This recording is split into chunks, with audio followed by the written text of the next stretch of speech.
Hi there, welcome to the data science project in Python, and we will see how you can create a time series model within this Python Jupyter notebook.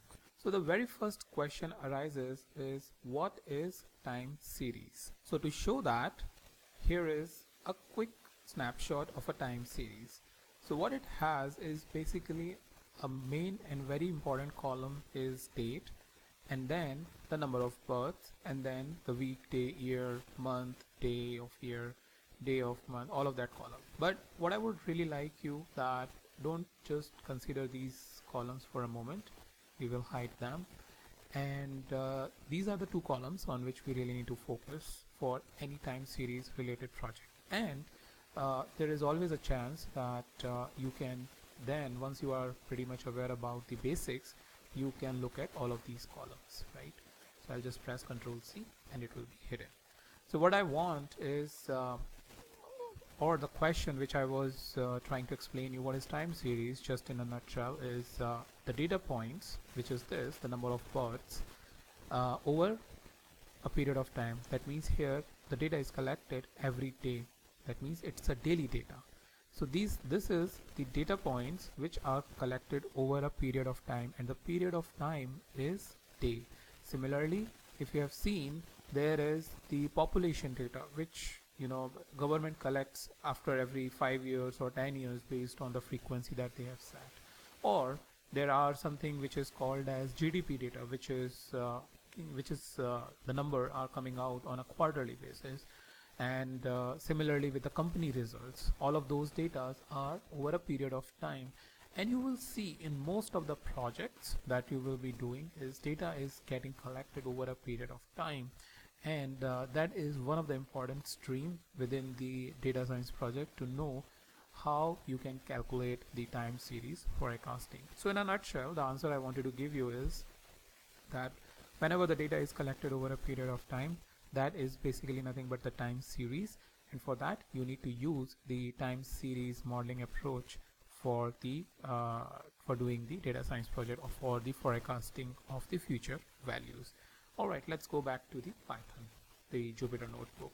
So for that, what do we need is basically a couple of libraries, imports, pandas as PD. That is our basic library. I will show you the library requirement as and when it is arising, so that you will know why we are using a particular library. But two important libraries we always import is, one is for data reading and one is for data visualization. So import matplotlib as pyplot as plt, and magic command, which is %matplotlib. If you don't know this particular module, it's nothing but the data visualization module, and what we are doing is using the as keyword as we are specifying the alias. So this is just to keep in mind that you are completely big enough, but if you already know, you can always skip this part. So after that, this magic command indicates that you want to visualize or you want to display the plots just below the command you are executing, otherwise it doesn't display, or you need to use the command like plt.show. So just to avoid one command, we are having this magic command, which is %matplotlib inline. So let me execute this, and now it's just a warning that numpy and font size changed, binary compatibility, I think we are good. This is just a warning we can ignore. After that, we need to first of all read the data, and what do I have is basically the same birth file which I just showed you. So let me just add one more column and paste the link. So this is what I have is basically the total, the date and daily total female birth in California 1959. This is the data set you can even find in the description. Now with this, I would suggest that keep on viewing it, because we will continue seeing the even the interview questions and the scenarios, whenever you will see that, whenever I will figure it out that it is important from the perspective of interview or from the project crucial, from the project point of view. So let me close this and let me read this data over here. So for that, what I will say is birth or f underscore birth, just to be very precise. This is the object we are creating, and pd dot read underscore csv, and in the csv file what we can do is read, first of all, specify the file name. So in my case, the file name is this. This is the minimum what you need to do. So let's see what happens if we execute this. No error, no warning, we are good. F underscore birth, and let's explore the data. So what I am going to write is basically the head command which shows the first 5 observations. F underscore birth, bi. Okay, and this is the basically column date and daily total female number. That's the column that which you had just seen in another window, which I opened it over there. So, and the first, this column basically an index column by default created if we are not specifying the index. So indexing is very important from the perspective of that you want to further manipulate the data by looking at, let's say in this case, date. For example, you want to specify a couple of dates, or let's say 1959 or 1959-01, that means the January data. All of that slicing and dicing can easily happen if you specify the date column. So indexing is very important, which basically helps us in many ways to manipulate as well as get the desired operation done. So this is the basic, but if let's say we want to specify the index column as well as this is a date column, right now the date either can be parsed or not parsed, but just to make sure that date is parsed, that means Python or in this Jupyter notebook, when you perform date related operation or create an algorithm, the date should be properly parsed. So there are a couple of parameters that you can do. First of all, index underscore column. So index underscore call is nothing but specifying in which column you have you want to specify index. So just to view what are all the columns that are available, you can press shift and 2 times tab, and which basically shows all these different columns over here. And I just wanted to use the index underscore col if I'm not wrong. I am not able to see the column, but there is this column which is index. Yeah, there you go. Index underscore column. You can specify header, you can specify separator. By default it's a comma separated file, but if you have any other separator you can specify this, and you can read this as well because it has a lot of parameters. It has explanation for each parameter, and I think down there it has some examples as well, looking at the file location and all.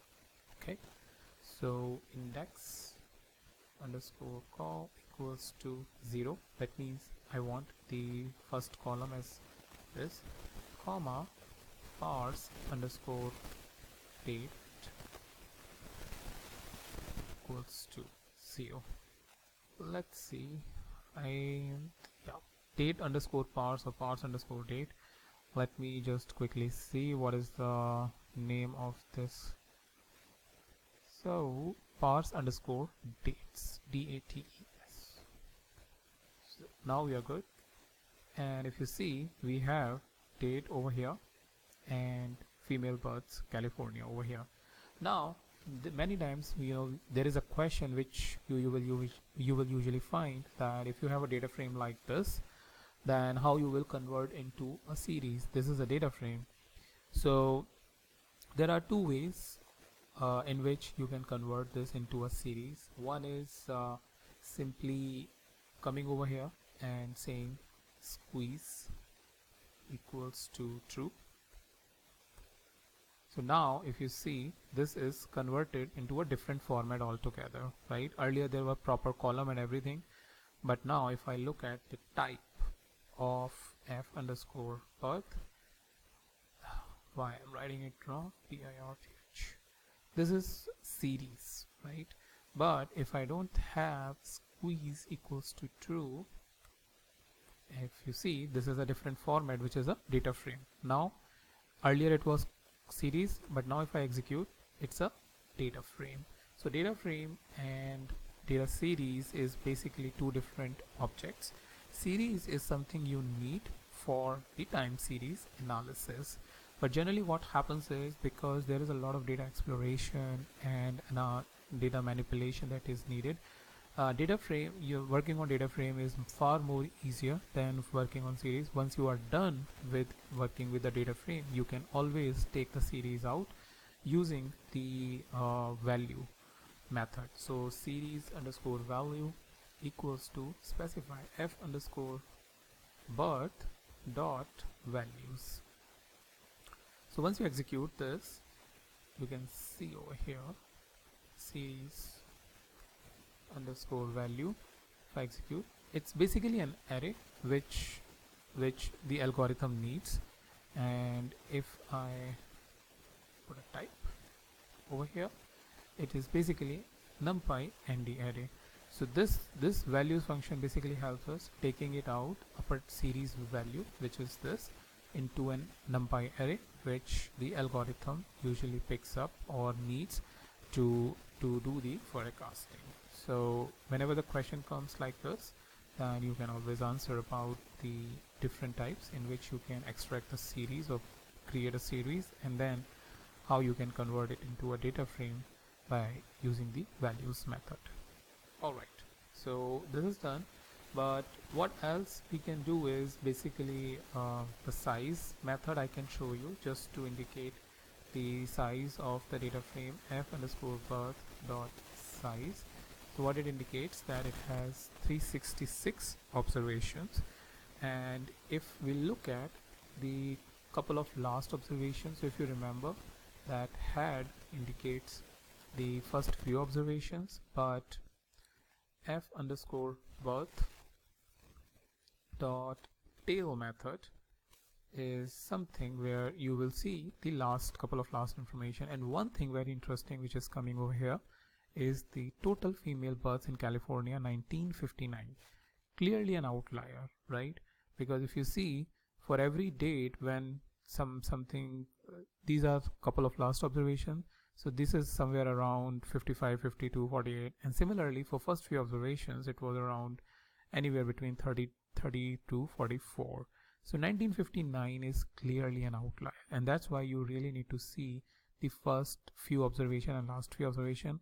And not only this, you have the method which is f underscore birth dot describe. So what it does, it describes or creates the statistic for the entire data set, which are very crucial. For example, count, that means you have 366 count. What is the mean? 47. What is the standard deviation? 100, which is very high if you look at the age perspective, and that is mainly because the maximum value is 1959, and that is definitely not correct. So to correct that, what we can do is we can write this command where we do not select the last row over here, where it is, yeah, over here. Alright, and let me just increase the size in case you are finding it a little difficult to view it. I'll go here, zoom. Yeah, I forgot to do it earlier, and I will just hide the header and I will hide the toolbar as well. Okay, now it will be much more clearer to you. So f underscore birth, again f underscore birth, right, from 0 to 365. Crap.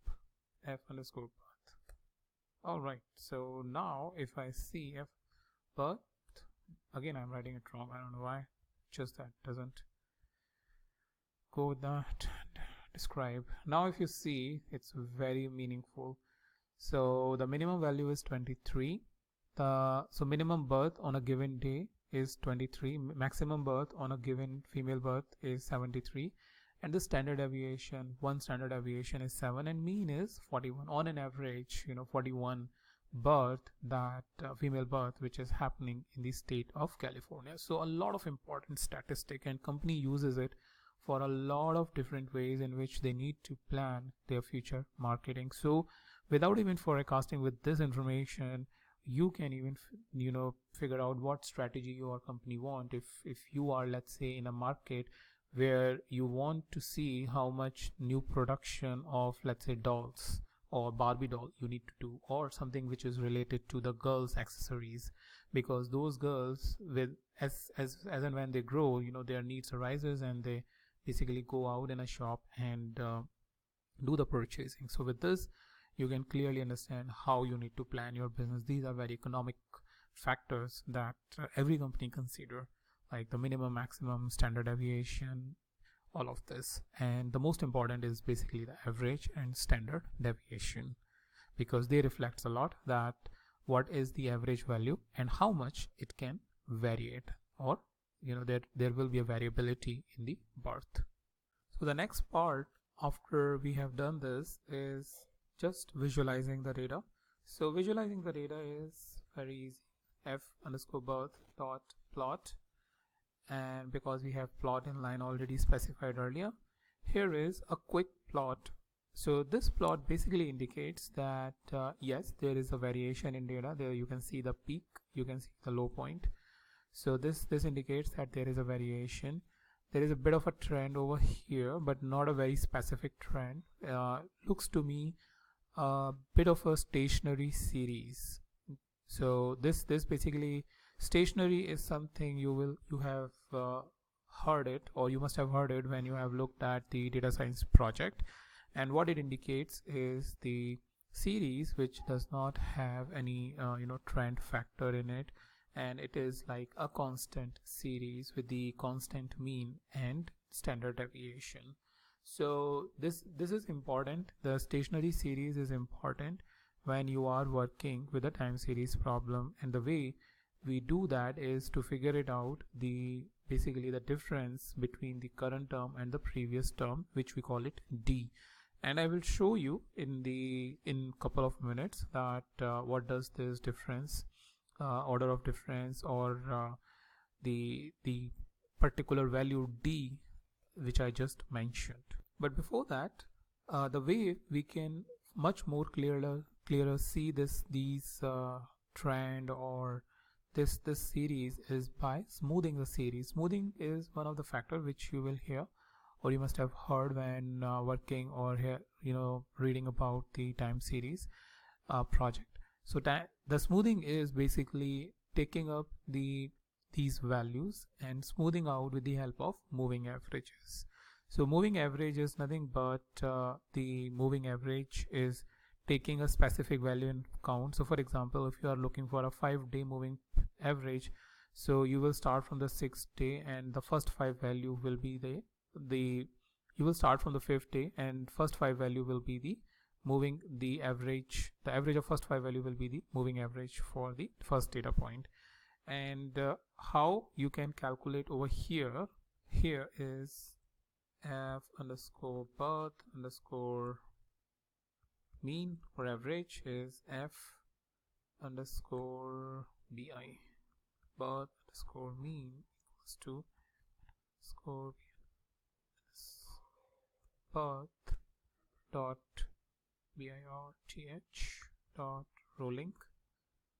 Rolling is nothing but the rolling 5-day, rolling 6-day, rolling 7 days mean what moving average value we want. So in that we need to specify the window parameter. So we can have 5, we can have 10, 15, 20. I have just taken the 20 and I'm taking the mean of it. Alright, so this is how the value will be captured over here. Rolling 20-day mean for a 365-day period. I think that is quite doable because we have 365 data point and we are just removing the first 19 data points. So f_birth dot plot, let me put it again over here, f_birth dot plot, f_birth mean dot plot, and if you plot it, you will see this is the value which you have got as part of the actual series, and this is how your moving average is.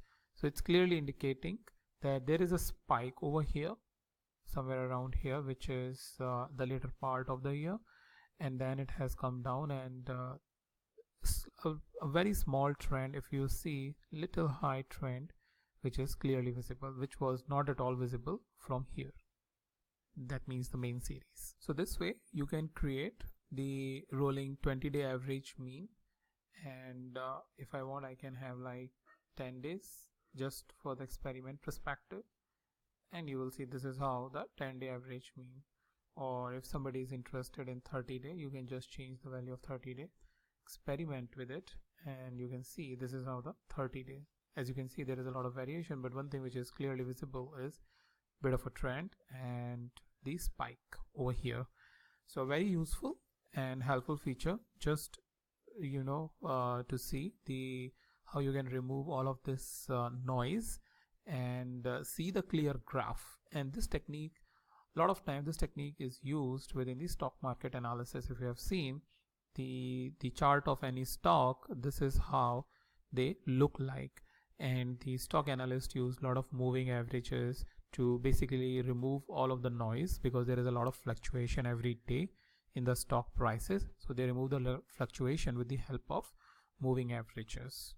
So this is how you can basically do the moving average piece, and very useful because this even gets asked in a question about how you can smooth the series of a time series. Now there are many steps that are there for the time series analysis, and I will show you as part of my next project about what are those, like normalization of the value, log transformation. There are other types of transformation that you can do on a project, but for this project I want to keep it very simple, and for that I will just straight ahead move to building a model, so that you are finding at the end of this video a confidence in you that yes, at least I can create the initial model, and with the upcoming video we will increase the complexity so that the learning is easy. Now what I want for you is to create a baseline model. So this is also generally the question within the interview, that what is a baseline model within the time series. So there are different types of models. One is a baseline model, I just said. There is a moving average model, there is an autoregressive model, there is an exponential model, and there is something which is called as ARIMA. There is ARIMA, which is seasonal ARIMA. So you will see that as you will gradually increase your understanding about the time series, there are a lot of models, like I just said, but baseline model is the model which is first of all very naive. That means very basic. Its assumption is that your previous value that you have, so right now, whatever day we are, let's say so today is 11th of November. So in 11th of November, let's say the birth number is somewhere around maybe 41, right? That means what we assume is tomorrow also we will get the number 41. So that is what we are basically assuming with the baseline model. So history, the recent history is the best reflection of the future. That's what the assumption is. And as you can see, it's very easy. Whatever your previous value is getting used in the next value. That's where you will create the baseline model. And to create this, it's very simple. So over here, let me start with. So earlier we already had the values, if I remember, over here, series underscore value f birth underscore values, this statement. So with this series value, what we will do is we will create one more value which will take the next value from the existing data series. So if I show you in Excel, what does that mean is, so suppose this is date, this is particular date, for example this, and if we increase, let's say if this is what it is, then right now if it is 41, and tomorrow 45, and then 40, and then 38, then 41. Let's see, this is how our series is currently. So series t plus 1, what will be? So this 41 will come over here, 45 will come over here, 40 will come over here, right? So as you can see, this is how the values are coming. As I said, what we assume is the previous value is the best reflection of the future, and as you can clearly see, this is the actual value, this is the predicted value. Predicted value is nothing but the whatever our previous value were, we were taking it for the current value. So let me go back. So this is what we will going to do. So series underscore value we already had. So what I create is birth underscore df data frame and pd dot concat. Yeah, so concatenation function basically takes two series and create one data frame. So one series we already have, that is series underscore value, but we need to create one series which is taking one more value. So first of all, we have series underscore value, that is our current series, and then we have series dot values dot shift method, shift, shift by one place, right? So the Excel manual operation that we did it over here and surrounding it by, because this is part of one data frame, and axis equals to 1 because we wanted columns. If we execute this, all right, numpy array, and the array has no attribute as shift. All right, so what do we need over here is, so this shift is part of the pandas function or the pandas library. So what do we need is, first of all, the data frame f underscore birth, right? F series underscore value. So what I can do is I can just create something like value pd dot data frame. So pd dot data frame is nothing but it's a function part of the library which will convert a series into a data frame. That is what the requirement over here, because it's not part of numpy array.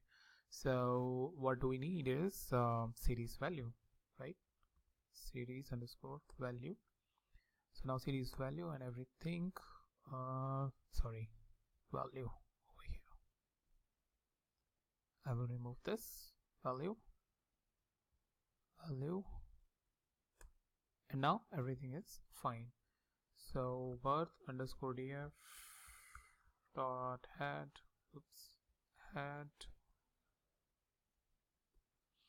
we have to give the headers to it, right?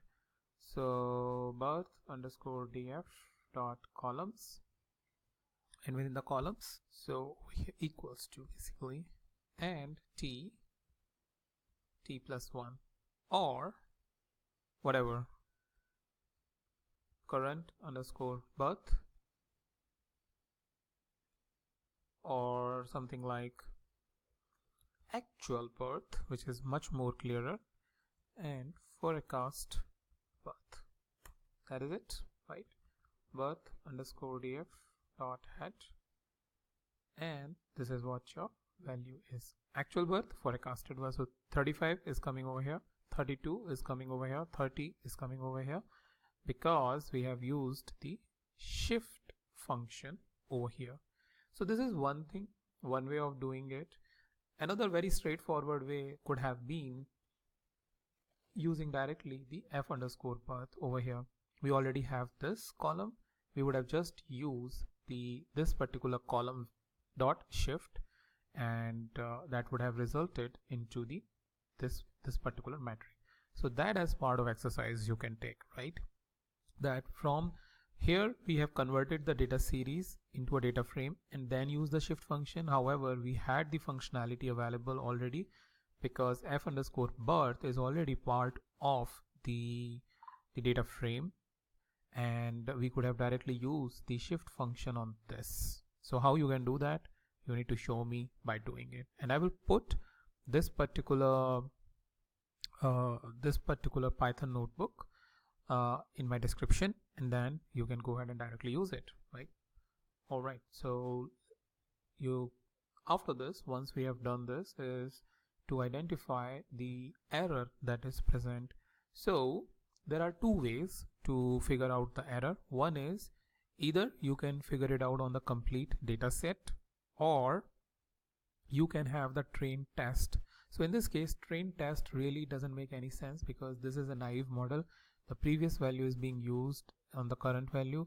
So I can show you both the approaches, but up to you how you want to decide. If the data set is small, like we have 365 observation, you can do it on entire data set. But if it is like 30,000, it's not advisable. You can just take a partial data by doing some sampling or directly taking it, and then go ahead and use the error. So how you can calculate the error? So how you can calculate the error is by importing the mean squared error module.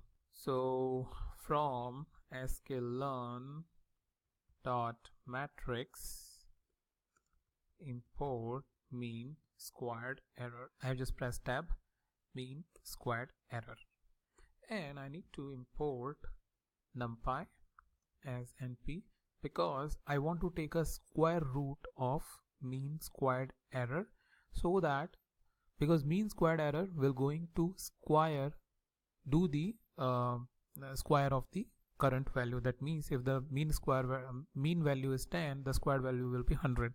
That is not interpretable, right? But if we take a square root, the square root of 100 will be 10, then the mean error will be 10. So 10 is nothing but your actual birth value. That means you have an error of 10 birth values which are present in the data set, which is nothing but a part of the variation. So that's why I'm importing the numpy as np. And to calculate the error, so birth underscore error equals to mean squared error and the actual birth value. So here it will be birth underscore df dot actual birth comma birth underscore df dot forecast birth. Now this will return an error, and the reason, if you see this data, the first value is not a number. That means the missing value. So if I just go ahead and execute it, contains NaN, right? So you need to remove this A over here. So birth underscore test equals to, take it from the 1 is nothing but this 1 till end. That is what I'm saying. So if I execute over here, birth underscore, sorry, I need to specify birth underscore test bir birth underscore df. Yes, I'm fine now. And if I press B, which is creating this cell, what I want just to test it, birth underscore test dot head,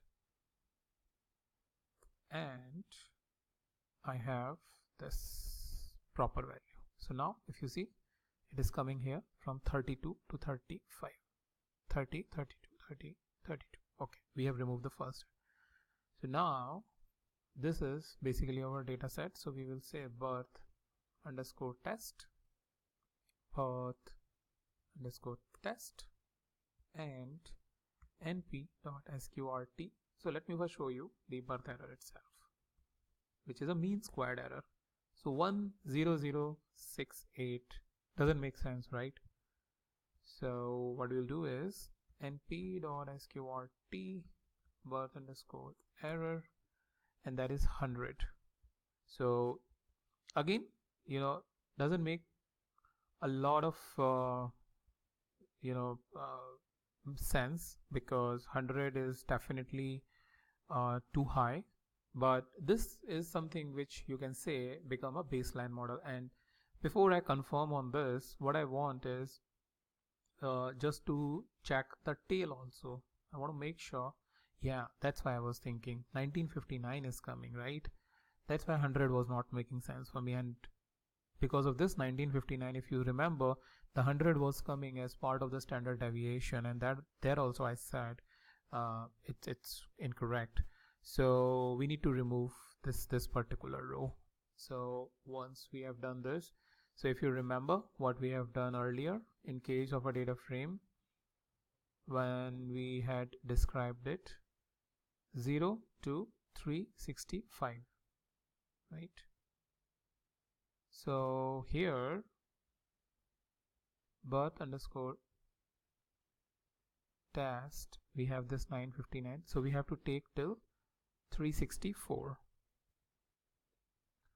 So over here before this press A and birth underscore test equals to birth underscore test, and from here we will just take from 1 to 364. If we do that, A birth underscore test dot head. All right, so this has come from 2 and we have removed the first value. So what I need is basically from this has actually become 0 in the from the perspective of index. So 32, 35 and 30 and 32. Right now what we are getting is 30 and 32. So accidentally what we have done is remove this as well. Ideally what I should have done is 0 to 364, and to do that I just need to run this again. Birth df, tail is coming from here, and birth as this head. Now I'm fine. 32, 30, 34, and tail is over here. Yeah, so this particular observation, as you can see, is removed 50 to 55.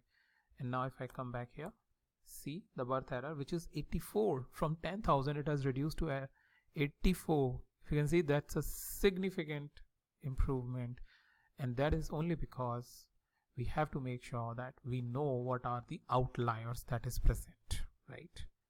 And now if I take a square root, it's just 9.177. that means that is an error of 9, right? And if I go above and see the describe method over here, standard deviation is 7. So without even going to a model like this, with the help of standard deviation, from that also you can see that the variation is 7. But with this you can actually see, when you are using the naive model, what is the error. So 9.177 has become your baseline. That means this is such a basic technique, and with that technique we can get an error of 9 birth of every day. That means there may be a plus minus of 9 birth error that can happen in your prediction. So what does that reflect? This reflects that whatever advanced model you will going to produce, for example, if let's say you take exponential or moving average or autoregressive or the ARIMA, your model should always have the value which is below to this value. That means the error should go down as much as possible. So as I said, there are many models, but finally in any case we come down to something which is called ARIMA, right? ARIMA is nothing but autoregressive integrated moving average. So what it does is it has basically 3 components. One is autoregressive, right? Then you have integrated, and then you have moving average. I told you moving average is nothing but the smoothing part. How you smooth by removing the errors or noise from the data and see how good the value is. Autoregressive is nothing but what it assumes is the previous value is correlated, the current value is correlated with the previous value, and the previous value is the best reflection of the current value. So we see how well the values are related to each other. And integrated is nothing but the order of difference. So for example, like I said initially, that your series or your time series should be stationary, and to have the stationary time series, you need to perform some operation, and this is basically the this operation which it says integrated. So integrated is nothing but the parameter d, if I just mention. And to better understand this, what I can do is come to the Excel, or instead of opening a new Excel, let me open up the previous Excel file that we created. So what it does is basically figure out a difference. So for example, we are here, so this minus this, then it's a series like this, right? If let's say here you have 35.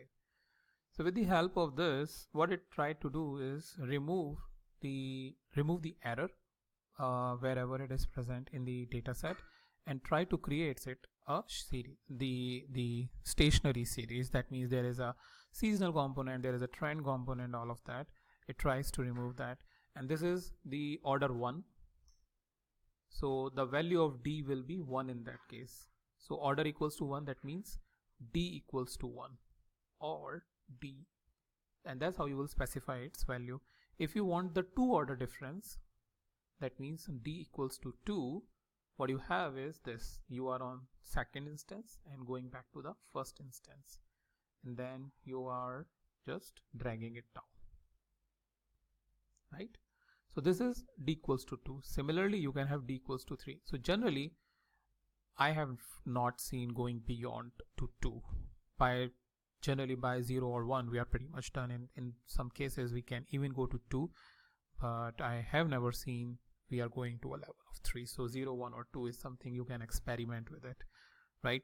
So coming back to this autoregressive, like I said, you have a way by which you can identify its value. So it's a value of p, and moving average is nothing but the value of q. So autoregressive, for autoregressive and moving average, what we have is basically ACF and PACF curve, which is autocorrelation and partial autocorrelation, which checks from the current how well the current value is correlated with the previous value. And when we see the correlation is not present after the first value or second value, then we go ahead and use its value. So what I mean by that is, I am over here, I am creating one column over here, insert. So this value somehow will be correlated with this value will be correlated with this. If the correlation is present, that means this is the order of 1, we will not take it, because correlation basically creates a problem or try to influence it, and we just want a very normal model which can work on any scenario which it may face in the future.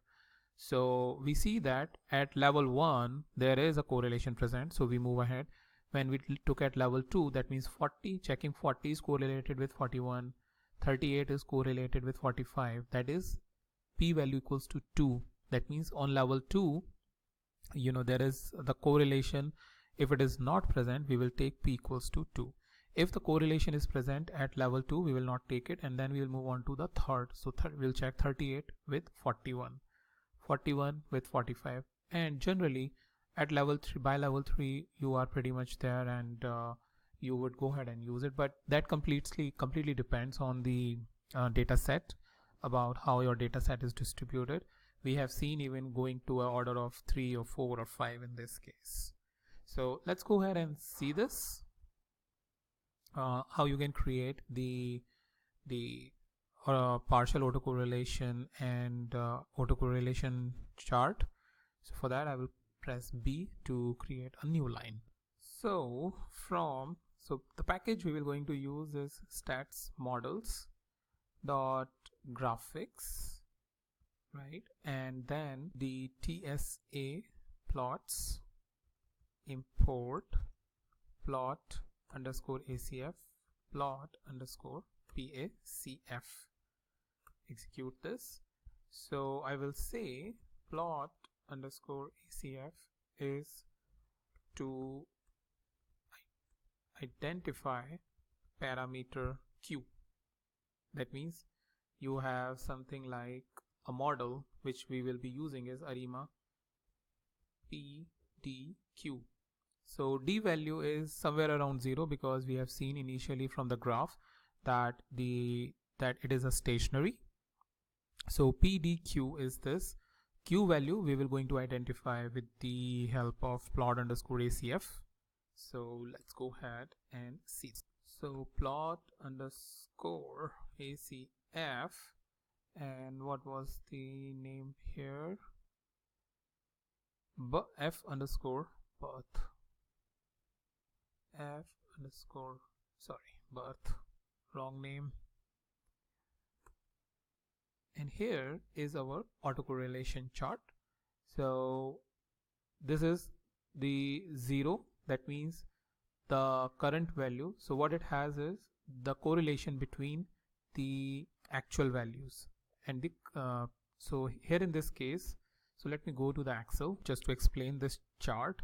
So what is happening is we are at 0, that means over here we are having the actual value as 41 and predicted value as also 41, right? And this is, so this is what it is.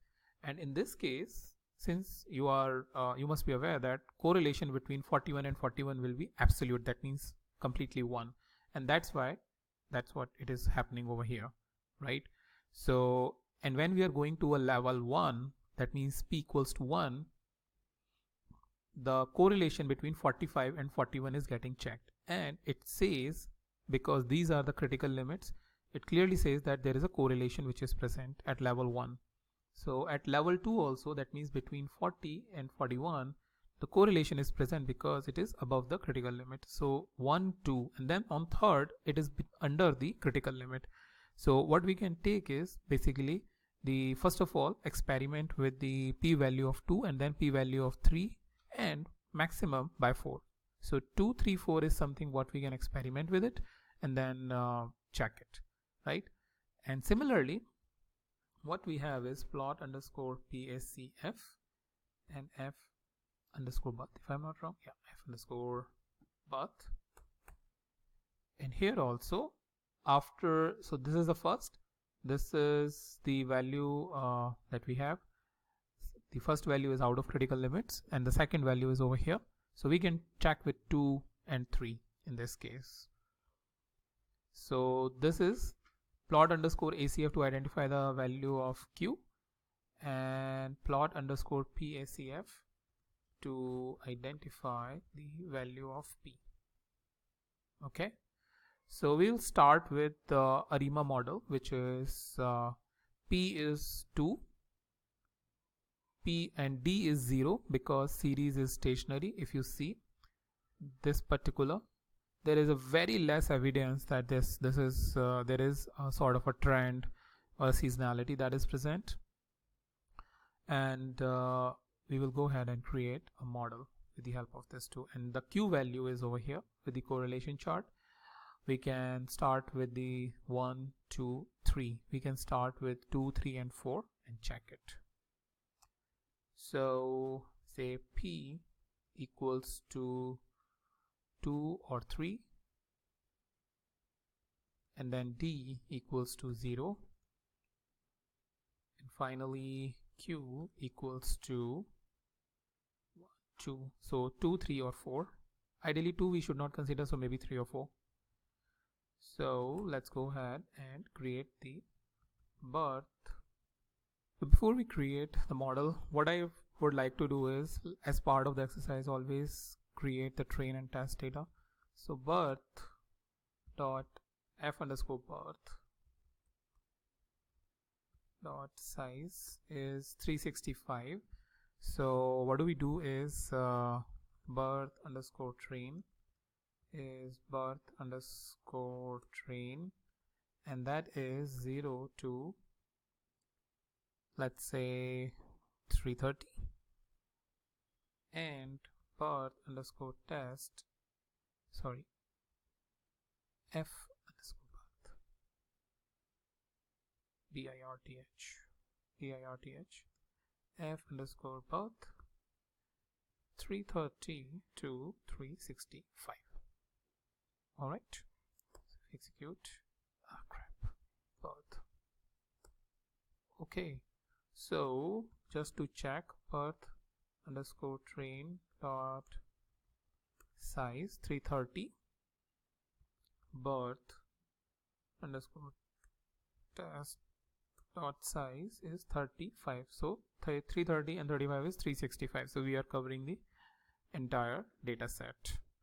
Now from stats models dot tsa time series analysis dot ar underscore model import, guess it should be not AR, that is only ARIMA, sorry, the AR autoregressive, but we want is ARIMA.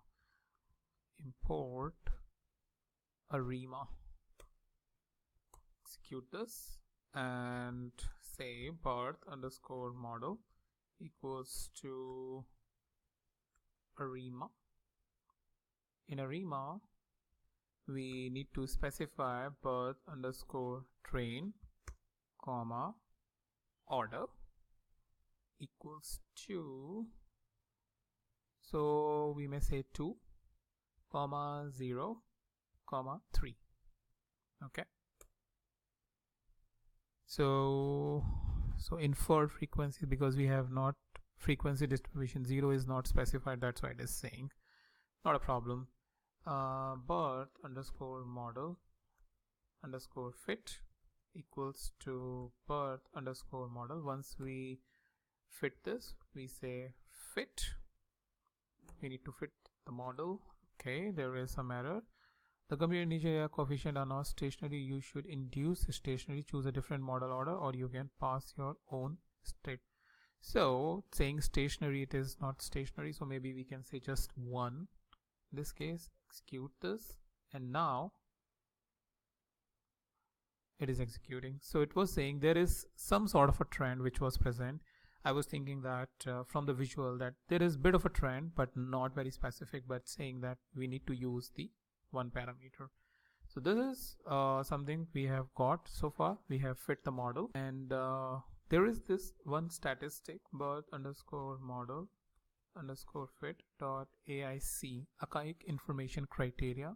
So this statistics basically indicates a particular value, and in general you can read about the archaic information criteria, that's a separate topic itself, but lesser the value of AIC, that means when you experiment with the order, right, let's say 111, 113, 213, 211, 212, all of that, experiment, if you do, you will see that the AIC value, whenever it is less, that's the model you need to choose basically, and that means smaller is better. Now let's go ahead and do some forecast. Birth model fit dot forecast step equals to 35, and we want the one. So it forecast gives a lot of different values, but we want just the first part of it by specifying 0, because that what contains the forecast values. So let's go ahead and execute steps, maybe, yeah, steps. All right, so now if I want to see birth underscore forecast, this is how your birth underscore forecast looks like. And if I see the test value, birth underscore test, this is how your test values basically looks like. These will be your 35 values. So what we forecast is 45, but actually we had 51. What we forecast is 46 and actual value is 46. That means very close. What we forecast is 43, actual value is 44, again very close. What we forecast is 44, but the actual value is 52. So you can see that in some cases we are predicting really well, in some cases we are not predicting that good, and that is part of, this is just normal. I mean, that happens when you produce the model. Nothing is perfect, otherwise there is no point in doing all the experimenting, but with experiment you can always reduce the error. So now let's go ahead and try to see the error. So same method, np.sqrt mean squared error, and within that I think first is the actual value, that means birth underscore test and then birth underscore forecast. execute this. The value we got is 6.86, and it is better than our model. What we created is the naive model over here.